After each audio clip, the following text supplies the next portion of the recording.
So today we're zeroing in on something really practical, how to talk about sports effectively in English. Uh-huh.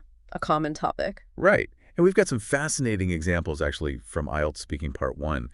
They really show the difference between, less effective answers and really clear, detailed ones. It's a great comparison. Yeah. So if you're someone who likes to get to the heart of things, wants to articulate thoughts clearly, well, you're in the right place. Definitely. Our mission today, really, is to unlock how to give more insightful answers about sports, moving way beyond those simple, almost automatic responses we sometimes give. Yeah, those one-liners that don't really say much. Okay, let's unpack this. What's immediately striking when you look at these examples is just the sheer difference in the quality and the amount of information you get. We're comparing like Band 5 responses, that's sort of basic proficiency, with Band 8 or 9, which is, a really high level. So surge gap. It really illustrates how much more effectively someone at that higher level communicates. It's quite stark. Totally. Let's start with a classic question. Do you play any sports? We've got a Band 5 answer here. It's, I sometimes play. Not much now. Busy with school. Right. And, yeah, well, leaves you wanting more, doesn't it? Tells us very little. precisely. It's really vague. No specifics at all. Like what sports, when did they play more, why exactly does school stop them? It just lacks that crucial context. Yeah, the why isn't there. And notice how few actual content words there are. It's conveying minimal information. Okay, now listen to this. Band 8-9 response, same question. I try to stay active by playing badminton on weekends. I used to be more involved in sports during high school, but now I'm busier with my studies. Still, I make time to play at least once a week because it helps me relax and stay fit. Ah, see? Big difference. Night and day, isn't it? Absolutely. You get concrete details straight away, badminton, weekends. They mention their past involvement, high school. And you understand the shift, the reason they're busier now. But crucially, you get the reasons for playing now, relaxation, staying fit. It just paints a much richer picture. It really does. So you can kind of see a pattern emerging already, I think. It's not just about, using more words. Right. It's about providing meaningful information. Think about the why behind your answer, not just the what. That's key. Good point. Okay, moving on. Another common one. Do you like watching sports on TV? Band 5 response. Yeah. Yes, I watch football and basketball, sometimes tennis too. Flat. Yeah, it's just a list, isn't it? Yeah. Very functional. It is. It gives zero insight into their enjoyment, like why they watch. No opinion. No reasons, no mention of specific teams or players or anything interesting. It's factual, I suppose, Yeah. but tells us nothing about their actual perspective. Okay, now compare that. Here's a Band 8 and 9 answer. This one's about tennis. Yes, I really enjoy watching sports, especially tennis. I try to catch the major tournaments like Wimbledon or the US Open whenever I can. I find it fascinating how much mental strength and precision the players need during long matches. It's not just about physical skill. It's a psychological battle too, which makes it incredibly exciting to watch. Okay, now that's an answer. What stands out to you there? Well, first off, the clear expression of opinion I really enjoy. That's important. Yeah. Then the reasoning comes through strongly. They're fascinated by the mental strength, the precision, that whole psychological aspect. Right, the why. Exactly. And the specific examples, Wimbledon, US Open, they add weight, show genuine interest. It's got that inferential richness. You understand why they watch and what they find compelling. Yeah, you get a real sense of their engagement. We actually have another Band 8-9 for this one, focusing on football. Yes, I really enjoy watching sports, especially football. I follow the Premier League quite closely, and I usually watch matches on weekends with friends. It's exciting, and I like analyzing the strategies the teams use. It makes watching more engaging. Again, much better. You hear the enthusiasm, right? Definitely. And specifics again, Premier League, watching with friends, plus a clear reason for enjoyment, the excitement, analyzing the strategies. So, yeah, the takeaway when you're talking about watching sports is share your perspective, explain why you feel that way, and use specific examples, sports, leagues, events, whatever it is you follow. Makes sense. Okay, next up, what's the most popular sport in your country? The Band 5 answer is pretty brief. Soccer is most popular. People watch it a lot. Big teams. Right. Okay. It identifies a sport, soccer, football. Yeah. But it lacks context, doesn't it? And detail. Big teams. I mean, that's so vague. Which teams? Why are they big? Doesn't really help the listener understand the popularity. Not really. Now listen to the Band 8 and 9 response. Yeah. In Korea, football is probably the most popular sport. Matches involving the national team attract huge audiences, especially during the World Cup. Baseball also has a strong following, with local league games being a major weekend activity for many families. Ah, much clearer. Yeah, way more informative. You get the country Korea, specific examples of how it's popular, the national team audiences, World Cup buzz.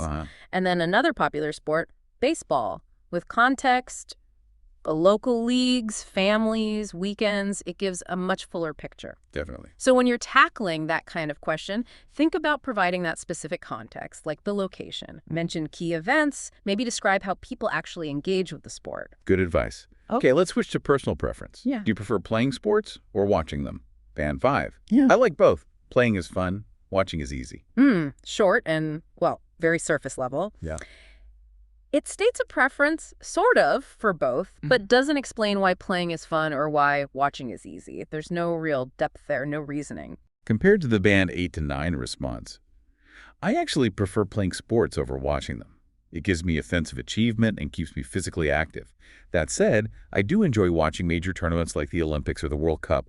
They're inspiring and bring people together. Okay, much better. You see the structure. Yeah, clear preference stated up front. Right. And crucially, supported by reasons. Sense of achievement, staying active, and then they nuance it. They acknowledge they do enjoy watching certain things, Olympics, World Cup, and explain why. Inspiring, unifying, it's a well-rounded answer. So the key is stating the preference clearly and backing it up with reasons and maybe examples. Exactly. Support your choice. Okay, how about habits? How often do you play or exercise? Band 5 answer is a bit fragmented. Twice a week. I run or go gym. Not always. Yeah, not always. It sort of undermines the twice a week, doesn't it? It does. Makes it unclear. And it feels a bit incomplete, maybe slightly unnatural phrasing. Doesn't give a clear sense of their actual routine. Now, the band 8-9 answer. I try to work out 3 to 4 times a week, depending on my schedule. I usually go for a run in the park or do a home workout. It helps me manage stress and stay healthy, especially when I've had a long day. Much clearer.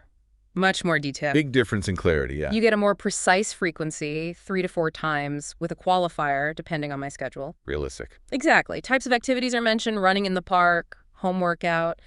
And the benefits, again, managing stress, staying healthy, it's a complete picture. So being specific about frequency, types of activity, and the reasons or benefits seems to be the way to go. Definitely. Explaining the why behind the routine. Okay, broadening out again. How do people in your country keep fit? Band 5. Go to gym. Some people run. Young people play sports.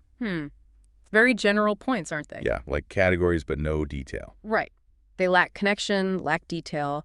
Doesn't really paint a picture of fitness habits or any trends. Contrast that with the band 8-9 answer.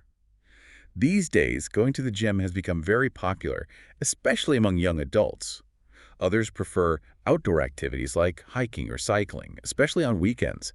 I think social media trends and fitness influencers have played a big role in this shift. Okay, that's much stronger. Why? Well, it gives a range of examples, right? Gyms, outdoor stuff. And it specifies who for the gym, young adults, and when for outdoor activities, weekends. Yeah, adds context. And it goes a step further, considering potential influencing factors, social media, influencers. It's a more analytical response.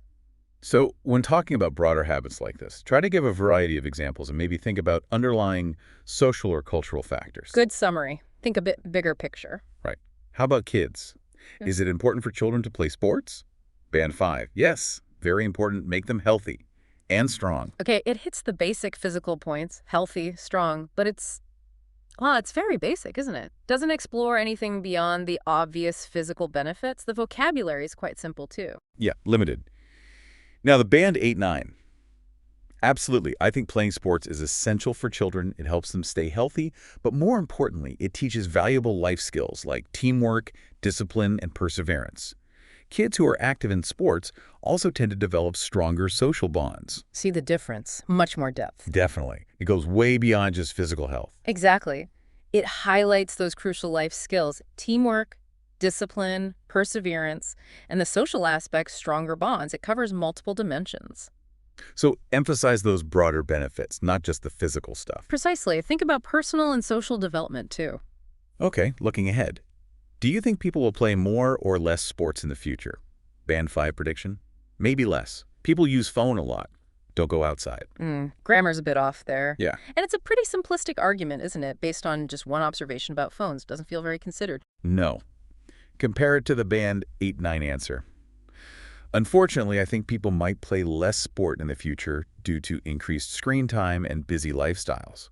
However, with growing awareness about mental health and fitness, some might still make the effort to stay active. It really depends on how society balances convenience and well-being. No, that's a more thoughtful response. Why do you say that? Well, it considers multiple angles. It acknowledges the potential negative screen time, busy lives. But it also brings in a potential counter-trend, the growing awareness of health and wellness, possibly pushing people towards activity. So it's more balanced. Exactly. It acknowledges the complexity, avoids a simple black and white prediction. It offers nuance. So when making predictions, try to explore different factors, maybe potential counter-trends. Sure, you've thought about it from different sides. Good tip. Okay, last one. A personal question. Would you like to become a professional athlete? Band 5. No. Too hard. I like sport, but not for job. Very brief. Extremely. Doesn't give much insight, does it? Just too hard and not for job. We don't really understand their reasoning beyond that surface level. Right. Now, the band 8-9 response. Although I love playing sports, I don't think I'd want to become a professional athlete. The training is intense, and the pressure to perform constantly must be overwhelming.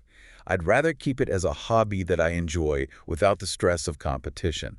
Much clearer explanation there. Yeah, you really understand their position, don't you? Absolutely. They acknowledge their love for sports first, but then give specific reasons for not wanting to go pro. The intense training, the constant pressure, and they contrast it with their preference, enjoying it as a hobby without that competitive stress. So again, it comes down to providing specific reasons for your perspective, especially on personal questions like this. Exactly. Personal reflection backed by reasons. Okay, so bringing this deep dive to a close. Right. What we've really seen across all these examples is how crucial it is to move beyond those really basic, almost automatic answers when you're talking about sports.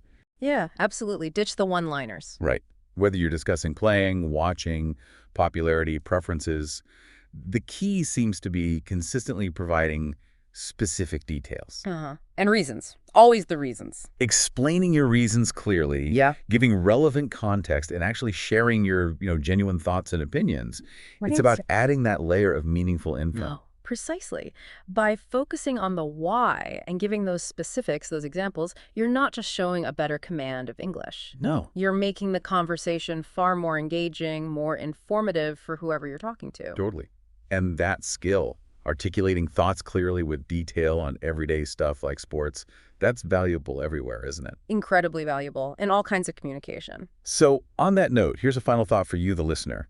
Think about a time you were talking about a sport, maybe one you love, and you felt really engaged in that conversation. Yeah. What was it?